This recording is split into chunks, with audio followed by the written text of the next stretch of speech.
Selanjutnya ketika semua persiapan sudah, kita kandang sudah baik, terus juga untuk pakan sudah tersedia gitu ya, udah jadi juga nih, sama obat-obatan sudah tersedia. Selanjutnya ada sobat kandang, kira-kira persiapan apa aja sih yang harus disiapkan gitu ya. Tentunya ada kandang, pakan, obat-obatan, dan juga dombanya nih. Nah, untuk yang pertama yaitu kandang. Kira-kira kandang apa sih yang baik untuk ternak-ternak domba gitu, khususnya domba kurban ya. Domba itu harus ada minum karena kita memang menggunakannya silase, dan juga pakannya pakan kering yaitu ada konsentrat. Jadi penambahan minum itu diwajibkan lah kalau di kita, karena memang itu nanti membantu metabolismenya.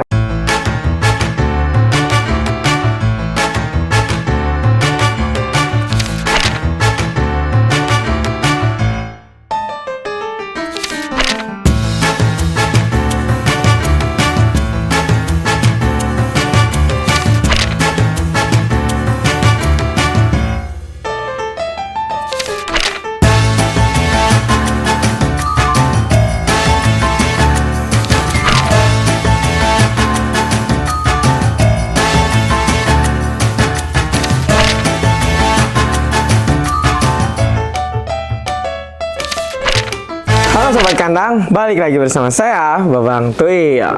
Hari ini Babang Tuil mau ngajak sobat kandang sekalian buat lihat persiapan Idul Adha ala Young Farmer Farm. Karena ternyata Idul Adha udah tinggal menghitung hari ini. Sudah beberapa bulan lagi, nggak kerasa ya. Pasti sobat kandang juga sudah mempersiapkan persiapan-persiapan terbaik untuk menghadapi kurban 1445 Hijriah ini. Kira-kira sobat kandang nyiapin apa aja nih? Babang Tuil juga nggak mau kalah. Maka dari itu Babang Tuil juga mau mempersiapkan Idul Adha ini sebaik mungkin. Nah, kira-kira apa aja ya persiapannya? Ikutin terus Babang Tuil ya. Tapi sebelum itu jangan lupa untuk like, comment, subscribe, serta share konten-konten yang ada di Young Farmer Farm ke sobat kandang lainnya. Oke, langsung aja kita keliling untuk lihat persiapan kurban 1445 Hijriah ala YFF bersama Babang Tuil. Let's go.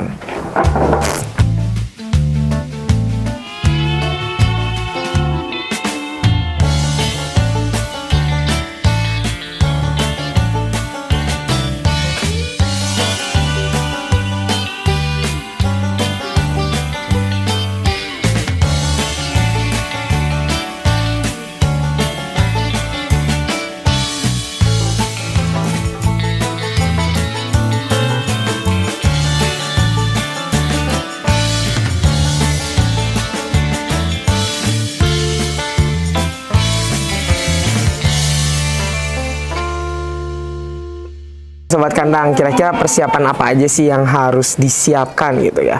Tentunya ada kandang, pakan, obat-obatan, dan juga dombanya nih. Nah, untuk yang pertama yaitu kandang. Kira-kira kandang apa sih yang baik untuk ternak-ternak domba gitu, khususnya domba kurban ya.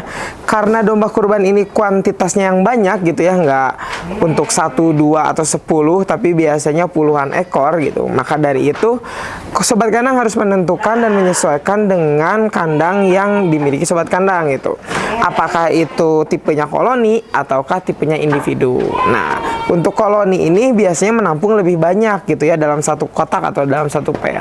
Termasuk yang Farmer Farm, kita ada kandang individu, kandang koloni. Tapi untuk kurban kebanyakan kita menggunakan kandang koloni gitu. Karena dalam satu pen atau satu kotak bisa menampung 5-8 ekor gitu. Tergantung juga bobotnya. Nah, ada hal yang penting nih untuk menempatkan domba-domba di dalam satu pen atau satu kotak, yaitu tidak boleh terlalu jomplang bobotnya. Jangan sampai domba yang kecil disatukan dengan domba yang besar, karena nanti akan beradu. Terus juga yang kedua, yang kecil tidak kebagian makan gitu. Maka dari itu harus disesuaikan dengan bobotnya, harus juga disesuaikan dengan jumlahnya. Jangan terlalu sempit dan jangan juga terlalu lowong atau luas. Kenapa jangan terlalu sempit? Nanti nggak bisa makan. Kalau jangan terlalu luas atau terlalu lowong, nanti akan beradu, apalagi dombanya domba jantan gitu sob. Selanjutnya cek bak pakan dan juga bak minum. Nah, untuk bak pakan ini jangan terlalu besar dan juga jangan terlalu kecil, karena terlalu besar juga memakan tempat, modal, dan juga memang nanti agak kesulitan gitu domba untuk meraih pakannya. Jangan terlalu kecil juga, agar setiap domba bisa kebagian makan dan pakan yang ditumpahkan ke bak pakan ini cukup gitu ya, sesuai kuantitinya. Nah, untuk bak pakan ini tentunya harus selalu tercukupi dari mulai kebutuhan nutrisinya, dan memang bahannya yang kuat, apalagi kalau misalnya domba yang dipelihara adalah domba Garut, itu biasanya dia menanduk-nanduk gitu. Pastikan juga setiap domba ketika makan itu kebagian masuk ke bak pakan, tadi berhubungan dengan kepadatannya. Jangan sampai ada domba yang tidak makan, karena nanti pertumbuhan bobot badannya tidak akan terkejar. Selanjutnya untuk pakan juga harus berkualitas. Untuk kita menggunakan silase jagung, yang mana ada jagungnya, ada daunnya, ada batangnya, terus juga difermentasi, sehingga memang pakannya tercukupi gitu secara kuantitas dan juga kualitasnya. Dan yang paling penting lagi adalah bak minum. Nah, jadi untuk domba itu harus ada minum, karena kita memang menggunakannya silase dan juga pakannya pakan kering, yaitu ada konsentrat. Jadi penambahan minum itu diwajibkan lah kalau di kita, karena memang itu nanti membantu metabolismenya dari domba, terus juga domba tidak kehausan dan juga tidak seret, apalagi pakannya pakan kering. Jadi untuk minum kita ganti minimal 2 kali sehari, atau ketika kotor kita harus langsung ganti. Nah, air minum juga harus tersedia secara ad libitum atau terus-terusan ada gitu sob. Selanjutnya terkait dinding dan lantai kandang nih. Ini simple tapi penting. Pertama, dinding. Dinding ini harus ada ya sob. Kalau kita pakainya terpal, kita pakai yang dicetak gitu ya, biar lebih estetik gitu ya, lebih bagus. Tapi fungsi dinding ini lebih penting daripada itu, yaitu untuk mencegah angin masuk ke dalam kandang, karena memang angin malam terus juga nantinya panas itu bahaya gitu kalau berhembus terus ke domba. Minimal tingginya itu 1 meter atau setinggi badan domba. Nah gitu sob. Jadi kalau misalnya lebih tinggi lebih bagus, 1,5 gitu ya. Yang penting ada dinding, tapi di atas dinding juga harus ada sirkulasi gitu. Jangan semuanya ditutup sama dinding, biar ada angin yang masuk dan juga biar amoniak bisa keluar gitu sob. Nah selanjutnya adalah lantai. Oke, lantai kandang. Nah, lantai kandang ini bahannya macam-macam. Ada yang dari ini ya, bambu, ada juga yang dari kayu. Adapun yang terbaru mungkin ya itu dari plastik. Nah, jaring-jaring seperti itu. Kalau kita menggunakan yang bambu, kenapa bambu? Pertama, ini memang lebih murah, terus juga dia tetap kuat, dan ketika rusak gampang digantinya, mudah dibenarkannya gitu.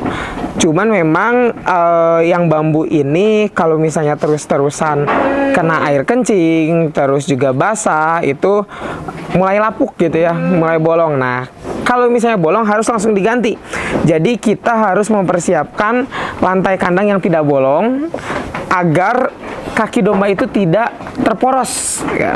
Kalau terporos itu nanti bahaya, nanti bisa melukai, terus juga nanti bisa jadi X dan O nih si kakinya, dan tidak layak kurban. Maka dari itu harus terus mengecek kandang, apalagi kalau misalnya menggunakan yang bambu gini. Nah, ada ya juga yang lebih kuat seperti kayu. Contoh, kalau kayu itu dia lebih kuat, lebih tahan lama daripada yang bambu, cuman memang untuk biaya lebih mahal gitu. So, yang penting untuk di lantai kandang ini celahnya jangan terlalu besar, karena nanti bisa terporos, dan juga jangan terlalu kecil, karena kalau terlalu kecil nanti kotorannya tidak akan turun ke bawah gitu, apalagi untuk yang kandang panggung.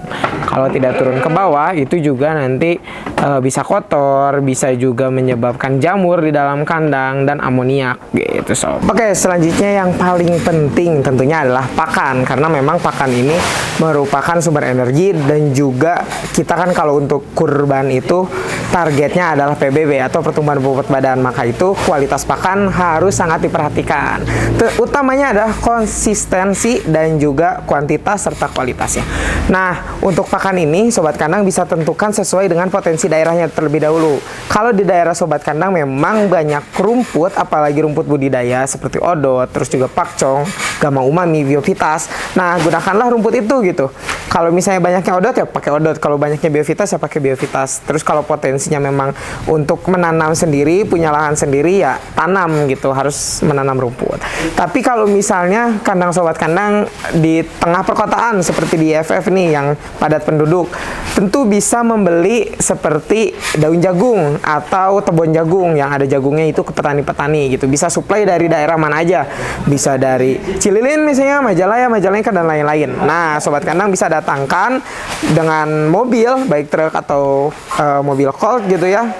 Beberapa ton disesuaikan dengan kebutuhannya. Seperti yang Farmer Farm, sekali mendatangkan itu bisa 3 ton sampai 5 ton. Nah, kalau yang sekarang lagi dilakuin di belakang nih, ini dari daerah sekitar gitu. Jadi satu mobil kita juga mau buat pakan hari ini untuk stok sampai kurban nanti. Nah, ini kita pakainya jenis tebon jagung yang mana jagungnya jagung hibrida, ada daun, batang, dan juga beserta jagung-jagungnya kita chopper dan juga kita silase. Nah, selain hijauan, kita juga menyiapkan konsentrat gitu ya. Konsentrat ini memang untuk menambah nutrisi dan juga sumber protein di dalamnya. Sehingga PBB-nya atau ADG-nya itu konsisten untuk setiap bulannya. Selanjutnya yang gak kalah penting adalah obat-obatan gitu ya untuk kesehatan domba.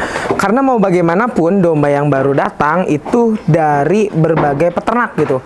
Apalagi dari pasar atau mungkin dari peternak-peternak rakyat yang mana memang kesehatannya belum dipastikan gitu ya. Ketika datang mungkin ada yang nggak bisa makan, ada juga yang berpenyakit dan lain-lain. Maka dari itu kita harus menyiapkan obat-obatan. Ada obat-obatan yang penting yang wajib Sobat Kandang miliki, yaitu obat cacing, vitamin, dan juga antibiotik. Nah, kenapa obat cacing? Karena memang obat cacing ini kita nggak tahu nih apakah domba tersebut setelah lahir dikasih obat cacing atau malah udah lama banget belum pernah dikasih obat cacing. Maka dari itu ketika baru sampai dan besoknya gitu ya, sebelum ngasih pakan itu harus sudah masuk obat cacing. Biasanya kita menggunakan obat cacing yang oral gitu, yang dimasukkan ke dalam mulut. Untuk merek itu banyak, disesuaikan aja. Nah, obat cacing ini juga memastikan pertumbuhan domba terjaga gitu, tidak cacingan pakan yang masuk jadi daging, jadi tentunya. Nah, terus juga vitamin ini penting. Vitamin bisa diberikan ketika domba datang karena memang itu biasanya kan pengangkutan perjalanan ya, dia harus pegal di jalan, terus juga bertumpuk-tumpukan dan lain-lain, bisa jadi bobotnya susut atau turun. Maka dari itu harus suntik vitamin untuk mengembalikan kondisi tubuh dan juga nafsu makannya. Selanjutnya adalah antibiotik. Kalau antibiotik ini untuk pencegahan penyakit, karena kita nggak tahu nih bakteri apa sih yang ada di dalam domba gitu. Takutnya domba yang baru datang atau baru masuk ini bisa jadi menularkan ke domba lainnya atau ke domba yang kita punya sebelumnya. Maka dari itu sebenarnya kalau Sobat Kandang memiliki lahan yang lebih, pastikan ada juga kandang untuk karantina. Jadi memang nanti domba-domba yang baru datang bisa dikarantina terlebih dahulu sebelum masuk ke areal kandang utama, biar tidak menyebarkan penyakit ke domba-domba yang sudah ada terlebih dahulu. Selanjutnya ketika semua persiapan sudah, kita kandang sudah baik, terus juga untuk pakan sudah tersedia gitu ya, udah jadi juga nih, sama obat-obatan sudah tersedia. Selanjutnya adalah domba. Nah, ketika kita memilih domba nih, misalnya di pasar atau misalnya di peternak rakyat, pertama kali yang kita lihat adalah secara fisik pastinya. Lihat apakah dombanya aktif. Terus ketika dikasih makan dia langsung makan nih. Terus juga dari matanya apakah cerah, tidak ada penyakit gitu ya. Dari kakinya apakah lurus sesuai gitu ya, tidak X dan tidak O. Dan juga penyakit-penyakit lainnya, baik kulit dan juga bagian belakangnya dan lain-lain. Itu harus dicek. ketika memang sudah sesuai sehat, kita bisa beli nih. Biasanya beli itu ada dua macam, ada yang sistemnya jogrok, ada juga yang timbangan. Kalau enaknya timbangan nih, kita tahu kiloannya, kita bisa bayar sesuai harga kiloannya dan sesuai dengan perjanjian. Lalu setelah itu juga kita bisa langsung menghitung kebutuhan pakannya.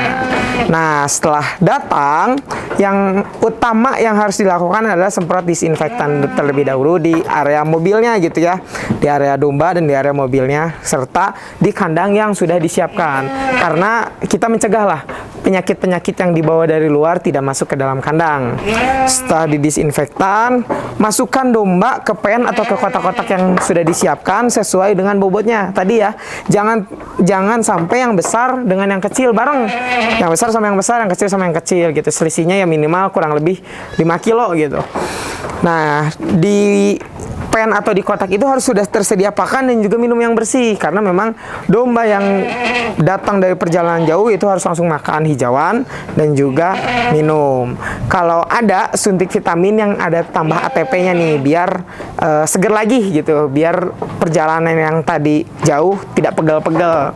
Nah, besoknya kasih obat cacing. Nah, ketika semua sudah sesuai nih ya, dari mulai persiapan sampai domba datang, tinggal kita rawat dengan baik sampai kurban. Nanti ada pencukuran bulu, terus juga ada penimbangan rutin, pembuatan pakan rutin, pemberian pakan yang teratur dan lain-lain sampai kurban, dan juga PBB itu sesuai dengan target sob. Oke sobat kandang, itu tadi persiapan yang Babang Tuil lakukan di Young Farmer Farm untuk menghadapi kurban 1445 Hijriah ini. Nah sobat kandang, kira-kira persiapannya apa aja ya? Boleh dituliskan di kolom komentar juga. Boleh mengikuti cara Babang Tuil, boleh juga dimodifikasi sesuai dengan yang sobat kandang, referensi yang sobat kandang dapatkan. Nah oke sobat kandang, terima kasih banyak hari ini sudah menemani Babang Tuil. Selanjutnya mau bahas apa nih? Tulis di kolom komentar. Nah, untuk sobat kandang, jangan lupa juga untuk like, comment, subscribe, serta share konten-konten yang ada di Young Farmer Farm ke sobat kandang lainnya gitu. Sampai bertemu di konten-konten selanjutnya. Bangga menjadi peternak Indonesia, maju terus peternak Indonesia. Bye-bye.